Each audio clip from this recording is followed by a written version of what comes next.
Tara, inom tayo ng rice coffee. Ready na yung tubig ko. Timplahin natin. Ganito yung itsura niya. Napakabango, grabe.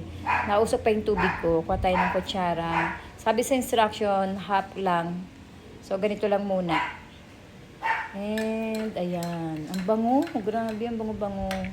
Pwede kayo mag-asukal ha, pero ako hindi kasi ako nag-asukal talaga. Ang bango niya, amoy bigas talaga.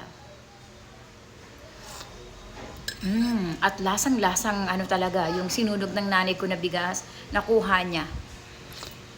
Ang sarap. Sarap. Grabe, ang sarap.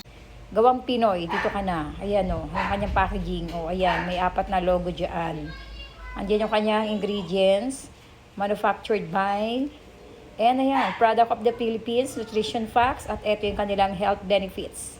Yung direction, ayan sa baba. Basahin nyo na lang. Ang bango, grabe.